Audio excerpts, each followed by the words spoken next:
Okay, I think we're recording, so we can go ahead and get started. Hello everyone, especially my Ideathon participants. Welcome to the 2020 PEAC, UNICEF, and City of Houston Ideathon. My name is Nandita Ramkumar, and I am here representing promoting education across the country to speak with Dr. Richina Bicette today. Before we get started, I wanted to quickly introduce myself. As I mentioned, my name is Nandita Ramkumar, and I'm a first-year medical student at Baylor College of Medicine.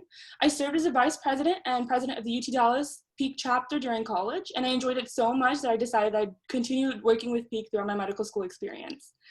Our guest today is Dr. Richina Bicette, who has played a vital part in the front lines of the COVID-19 pandemic right here in Houston. Dr. Bicette, why don't you introduce yourself? Hi everyone, my name is Dr. Richina Bicette. I am an assistant professor of emergency medicine at Baylor College of Medicine, but I also have administrative appointments. I am the medical director of a small community emergency department and the associate medical director of a large tertiary care high acuity emergency department. During the pandemic, because of my administrative roles, I have been very involved in preparing for the pandemic, completely rearranging the flow of our emergency department, making sure we had adequate PPE, making sure that we were up to date on the latest education. And that kind of evolved into me taking a bit of a spin into media and becoming a medical correspondent, seen on many national and international news stations such as BBC, CNN, MSNBC, NBC, even Fox News, the list goes on and on. So I've really been on the front lines in more than one way. Thank you so much for that introduction, Dr. Bicette. We're so excited to have you with us today, and you have a very unique perspective to present to our participants, and so I'm sure they're looking forward to listening to your wisdom and your experience. So to our participants who are watching, Dr. Bicette will be sharing some information that may assist you in your proposal writing for the COVID-19 challenge. So I'm going to go ahead and ask her a few questions that will guide you guys when you're writing your proposals. So we can go ahead and get started. So, okay, Dr. Bicette, are you ready for our first question? I'm ready. Okay, so according to the CDC, there's increasing evidence that some racial and ethnic minority groups are being disproportionately affected by COVID-19. Could you briefly discuss why exactly this is happening, with your experience, and how as a community we can start targeting this issue? It's actually pretty well established that some communities, specifically Black and Brown communities, minority communities, are disproportionately affected by COVID. On the CDC website, they actually have data that's published that shows that African Americans and Hispanics across the United States have been diagnosed with COVID at about 2 times the rate of other ethnic groups. They are being hospitalized at about 4 times the rate of other ethnic groups, and they're dying at about 3 times the rate of other ethnic groups. Now, the reasons for that can be multifold. Access to care could potentially be an issue with the Hispanic community, potential language barriers, communication barriers that may hinder the care that they're receiving could potentially be an issue.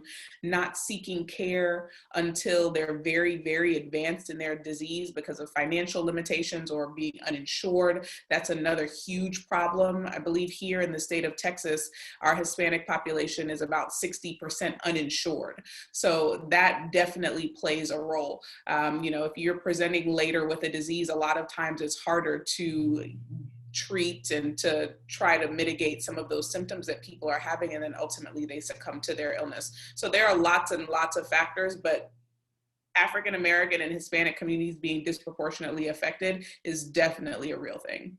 Okay, very interesting. Thank you for all that information.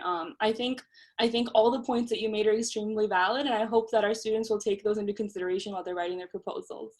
Kind of along that same vein now, I know that certain communities have had a poor history with the healthcare field. What comes to mind is the Tuskegee syphilis trial in the African American or Black community. So I wanted to know, how is that really playing into their reservations on getting treated, on getting the vaccine? Does that play into them being affected disproportionately at all? Well, that's such a complex question. I'm glad that you asked. I think that the Tuskegee syphilis experiment is something that is big and it's very recent, so a lot of people know about it, but the distrust that the African American community has with American medicine goes back to slavery times. There have been so many things that have happened that distrust is rooted in fact. You know, we had the father of OBGYN who gained his claim to fame because he used to do experiments without anesthesia on slave women in order to figure out their anatomy and in order to figure out their pathology. We had people that used to dig up the graves of slaves back in the antebellum period in order to do post-mortem exams and autopsies before those were really a thing, desecrating the graves of thousands and thousands of African Americans. We have Henrietta Lacks, who was diagnosed with cervical cancer and had her cervical cells taken without her permission or her knowledge. Those cells are still alive to this day and have been responsible for a myriad of treatments and a multitude of scientific advancements, and her family was never made aware and never got any compensation from that. So the mistrust in the American medical system is deeply, deeply rooted, and that's what we're combating right now when we're trying to get people not only to come and to seek care, but especially when, you know, the COVID vaccine hit the market. That's been a huge uphill battle trying to really get people to trust in the science and to be willing to take it. Absolutely, absolutely. What advice or what is your viewpoint on how we can rebuild that trust or introduce it for the first time in some cases in these communities? I think rebuilding trust starts with acknowledging where the distrust comes from. Again, it's rooted in fact, so you can't dismiss the experience of millions of people and their ancestors and these stories that have been passed down from generation to generation to generation. This is deeply rooted and it's not going to go away just because we ignore it. So acknowledgement is probably the first step. The second step is making sure that you're comfortable with the community that you're treating. Oftentimes, I think that there is a little bit of a barrier in the physician-patient relationship if you can't relate to the people that you're speaking to and the people that you're attempting to take care of. If you're not speaking their language, nothing you say is going to get through during that patient visit. So that's another important thing. And then, of course, leading with the science, leading with the facts, leading with the evidence. A lot of the mistrust, when you actually start talking to people and trying to figure out, you know, what their reasons are for not wanting to seek care or not wanting to get the vaccine, their reasons are not necessarily rooted in the evidence. I'll say it that way. So it's important to lead with what we know and to lead with science and to lead with data and educate people. Absolutely. Absolutely. I really enjoyed listening to that. Thank you so much. Okay, I wanted to switch gears a little bit and talk a little bit about the vaccine distribution. So, you know, for general public, vaccine distribution right now is a little muddled. What should we do as a scientific community? What should we do to address the fact that there are communities that need it most, but they don't always get it first? So where do we start with that, with the equitable distribution of vaccines? So with the COVID vaccine specifically, rollout has been tiered.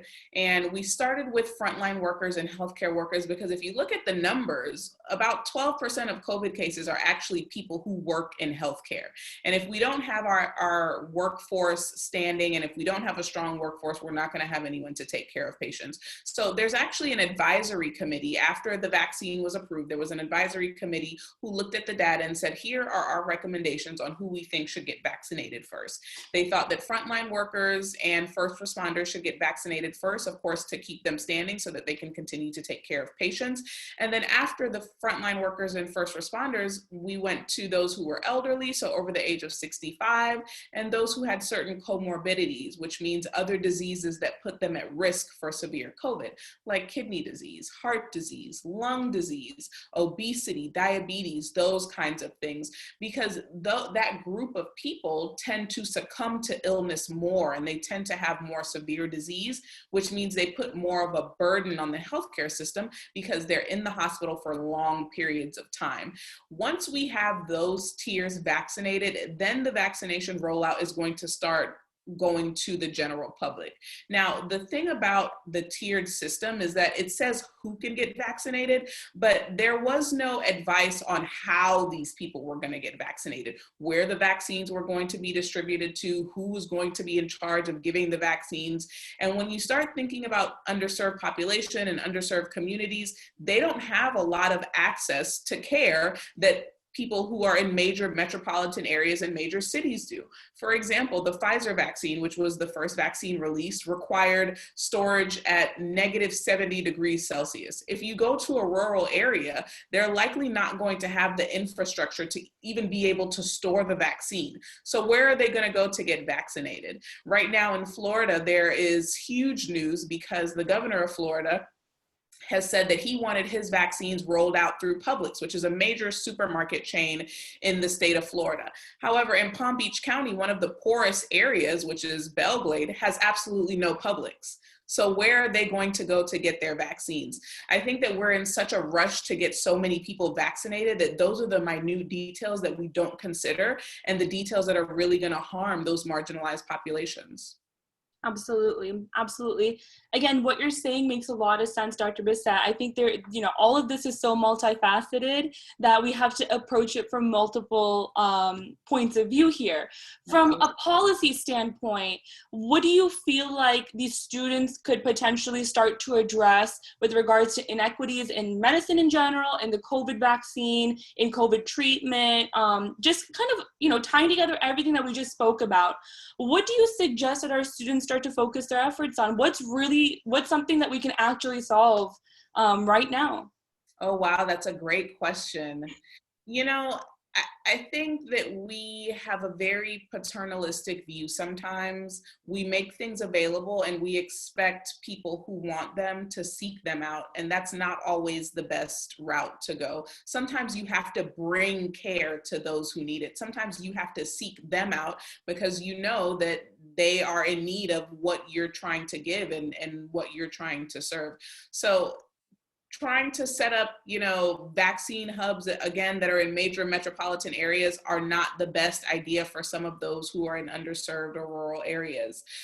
For some of our elderly patients, a lot of places are having you navigate the internet or use apps to sign up for vaccine. And, unfortunately, a lot of our elders are having trouble with this. They don't know how to navigate the internet. They don't know how to download an app and check for a confirmation email and do all of those things. So things that we think are simple, those are barriers that we can easily resolve. Absolutely, absolutely.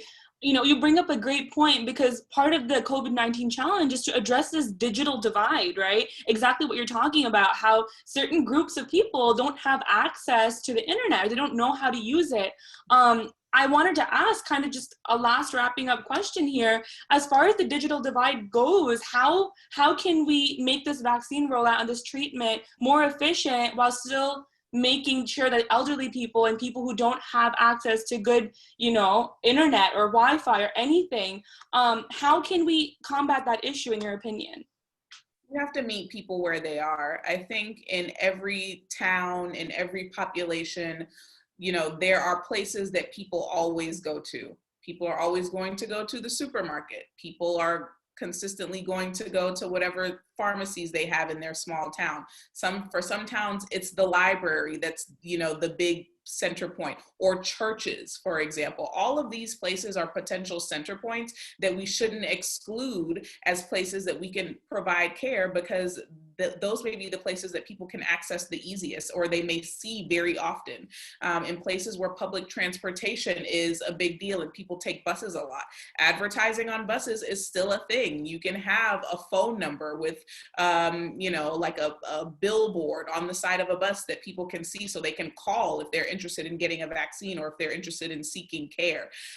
Flyers are not dead, for people who walk a lot or again, who use the bus, having flyers on the poles at the bus stop or on the shelter at the bus stop. People read those while they're waiting for their transportation to come. The train stations often are good places to try to set up hubs and give out information, post flyers, or have billboards. So just thinking a little bit outside the box. Definitely. I think we need to, be a little old school, and we need to get in the shoes of these people and, exactly as you said, think about where they would see their information and where they would get their information. So those are really great points.